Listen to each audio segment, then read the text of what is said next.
Assalamualaikum warahmatullahi wabarakatuh. Salam jumpa, salam sejahtera untuk Bapak Ibu, saudaraku semua. Jumpa lagi dengan saya Mantri Sanyo. Seperti biasa Bapak Ibu, saya ingin berbagi pengetahuan, berbagi pengalaman maupun berbagi tips masih di pompa air ya. Nanti kita mau bercerita lagi dengan alat otomatis. Bapak Ibu, saudaraku semua, coba Bapak Ibu perhatikan pergerakan per pada alat otomatis ini ya. Ini ada per nih ya. Coba Bapak Ibu perhatikan pergerakan per pada alat otomatis itu ketika pompa air ini saya hidupkan dan saya matikan dengan membuka dan menutup keran ya. Coba Bapak Ibu perhatikan pergerakan pernya. Saya perbesar dulu, saya zoom dulu ya. Nah, diperhatikan pergerakan pernya ketika pompa air ini saya buka, saya hidupkan. Kemudian saya matikan. Saya hidupkan lagi. Saya matikan lagi. Nah, Bapak Ibu saudaraku semua, tadi dilihat ya, pergerakan per itu ketika pompa air kita buka kerannya, per mendorong ke depan sehingga mesin hidup. Ketika pompa air kita tutup kerannya, per terdorong keluar sehingga pompa air mati. Nah, pada tips kali ini saya ingin membagi pengalaman ketika sebuah pompa air yang alat otomatisnya tidak berfungsi. Beberapa waktu yang lalu saya sudah membuat konten ya, mungkin Bapak Ibu sudah pernah membuka video saya ketika pompa air itu tidak mau mati padahal kerannya sudah ditutup ya. Kemudian pada saat itu di video itu saya terangkan per ini dikendorkan ya. Per ini dikendorkan di bagian skrup pengatur.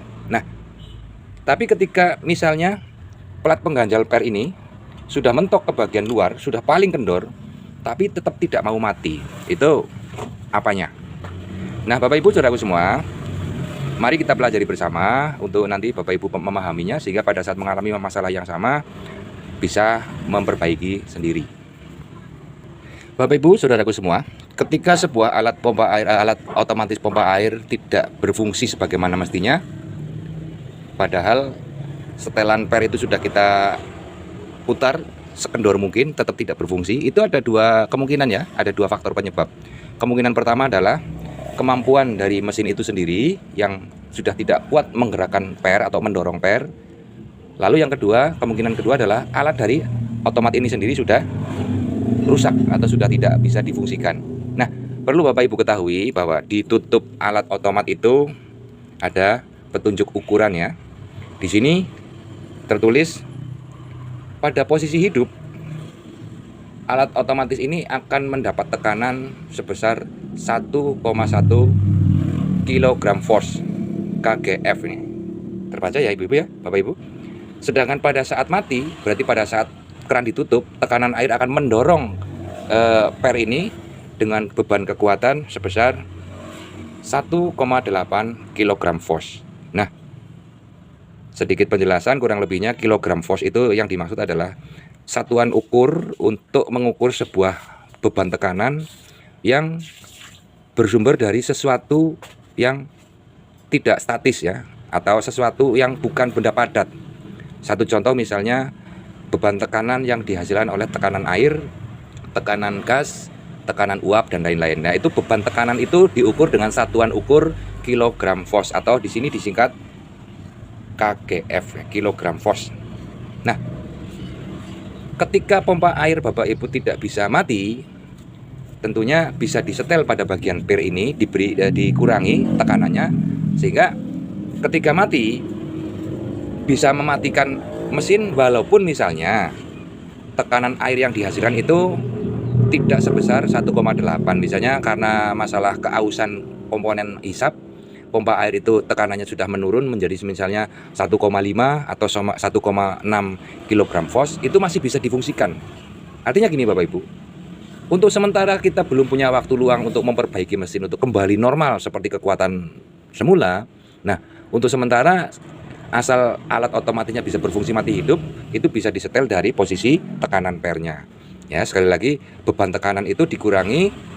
Misalnya yang seharusnya menekan dalam beban 1,8 kg force, karena kemampuan mesin sudah menurun sehingga mungkin misalnya tinggal 1,5 atau 1,4, tapi asal dikendorkan pernya masih bisa mendorong per untuk mematikan mesin.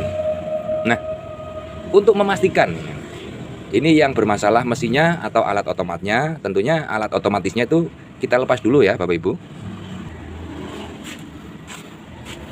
Nah Bapak Ibu saudara semua, ini alat otomatisnya sudah saya lepas. Kita coba dengan cara menekan lubang input air pendorong ini memakai benda tumpul ya Bapak Ibu. Saya ingatkan atau saya sarankan kalau misalnya Bapak Ibu nanti mau mempraktekkan seperti yang ada di video ini, untuk mencoba kekuatan dorongan alat otomat ini, dicoba ditekan memakai alat tumpul. Anggap saja alat tumpul ini sebagai air yang masuk ke dalam lubang seperti ini. Kita tekan. Nanti kelihatan pergerakannya. Kita tekan seperti ini.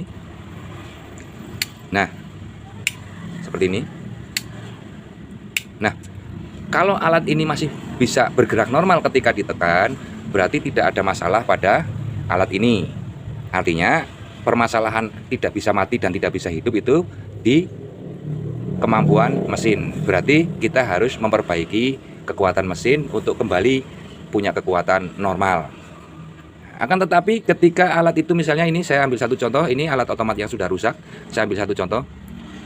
Ketika alat otomat ini kita tekan memakai benda tumpul di bagian inputnya ini, kita dorong sekuat tenaga, tidak bisa berbunyi cetek. Sama sekali tidak bisa berbunyi ceteknya. Ini berarti alat ini sudah rusak. Salah satu penyebab alat ini rusak, ini kelihatan apa tidak? Ini di sini pada bagian plat pengungkitnya ini sudah sobek. Pada bagian plat pengungkitnya sudah sobek nih. Nah, itu yang menyebabkan alat itu tidak berfungsi normal. Nah, satu contoh saya bandingkan dengan yang baru atau yang masih normal. Ini plat pengungkitnya masih utuh nih. Ini plat pengungkit. Nah, sedangkan yang ini plat pengungkitnya sudah sobek. Nah, di sini sudah sobek. Nah, ini yang menyebabkan alat otomat ini tidak bekerja normal. Nah, tentunya sekarang kita tahu bahwa ketika alat otomat ini didorong pakai benda tumpul, sekali lagi benda tumpul ya. Kenapa harus benda tumpul? Karena di dalam lubang ini, di dalamnya itu ada membran.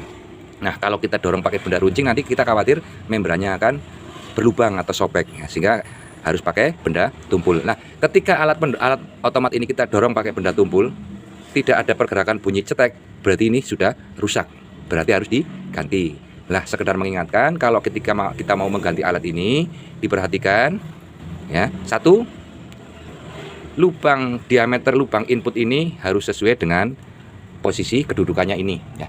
Karena alat ini ada dua macam ya. Alat ini ada dua macam. Satu, alat otomatis lubang kecil seperti ini lubang kecil. Dan satu lagi alat otomatis lubang besar. Sehingga nanti ketika Bapak Ibu membeli untuk mengganti tidak keliru ya. Nah, begitu Bapak Ibu saudaraku semua, satu tips cara menganalisa ketika sebuah alat otomatis tidak bisa berfungsi normal, padahal plat pengganjal per ini sudah disetel mentok tapi tetap tidak bisa bergerak mematikan mesin. Kesimpulannya ada dua kemungkinan yang terjadi. Kemungkinan pertama adalah kemampuan mesin sudah tidak mampu mendorong plat atau mendorong per ini untuk mematikan mesin. Terus kemudian kemungkinan yang kedua adalah alat ini sendiri sudah rusak dikarenakan di sini saya tadi tunjukkan, di sini plat pengungkitnya sudah sobek sehingga tidak memiliki kekuatan untuk mengungkit atau membentangkan platina ini. Nah, demikian Bapak Ibu saudaraku semua, satu tips atau satu ilmu pengetahuan yang bisa saya bagikan pada kesempatan konten kali ini. Semoga bisa dipahami dan ada nilai manfaat yang bisa diambil. Jangan lupa klik tombol like, share maupun komen dan juga subscribe. Sekian, assalamualaikum warahmatullahi wabarakatuh.